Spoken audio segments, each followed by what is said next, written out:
12 feet high, with iron hinges, and when Al Martin had opened it for us, I had been greeted by a sight that had taken my breath away. That is, I had sucked in my breath and had held it until I'd remembered to let it out and breathe. It was the most magnificent residential foyer I had ever seen, with a black iron chandelier dangling from above and a view of a grand wooden staircase.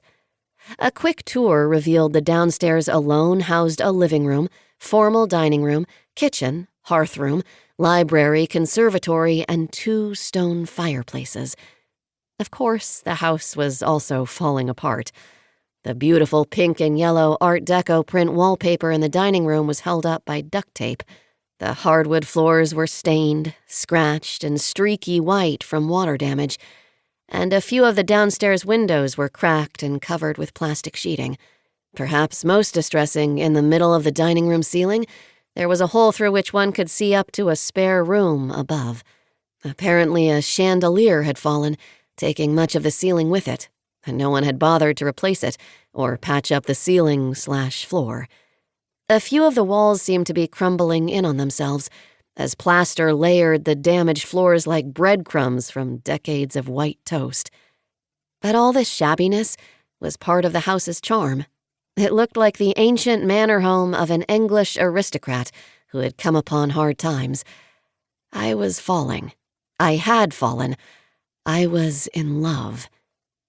"Has anyone ever told you that you look like Jean Shrimpton?" Al Martin asked. In fact, quite a few people had told me I looked like the famous model from the 1960s, with her light brown hair, doe eyes, arched brows, and wide lips. But not for many years. I shrugged, though I was pleased, even as I knew the real estate agent was doing his best to sell us the house.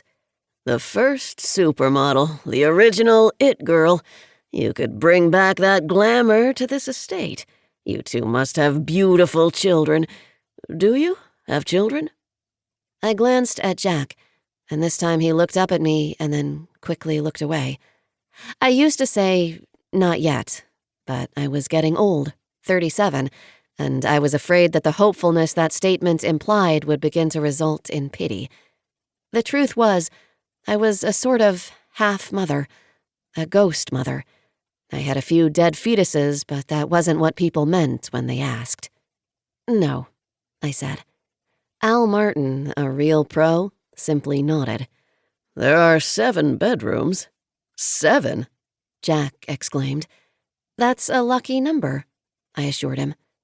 Al Martin looked uncertain, but said, "Sure it is. Of course, some could be made into studies, guest rooms. Apparently, the 3rd-floor attic was used as a ballroom as well as for circus practices." "Well, that'd be useful," Jack muttered. "I should also mention that the Circus Society is willing to let some of the furniture come with the house." He said this as if it were a favor, but I suspected that most of the furniture would not be up to the standards of the Salvation Army's pickup truck. And yet, they were certainly up to mine. Would the society include the worn farm-style table in the kitchen? The wobbly dining chairs with their faded seats depicting ancient roses? The ornate secretary in the library with feet gnawed by hungry mice? Shabby, threadbare, damaged. I wanted it all. "Would you like to go upstairs first or see the basement?" Jack came over and put his arm around me, then squeezed my shoulder. He knew I didn't do basements. Was he feeling protective of me from the reference to children? Or was he simply showing Al Martin that we were a united front, ready to wheel and deal and make something happen immediately? I almost said, "We'll take it," but Jack spoke first. "I'd like to see the basement." While the men went downstairs, I opened the back door and walked into the backyard. It was late afternoon, mid-September, one of those perfect early fall days when you feel that life is brimming with possibility.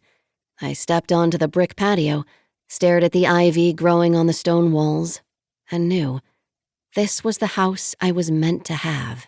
I felt as if something were pulling at me, as if the house and I were both magnetized, and it was drawing me toward it.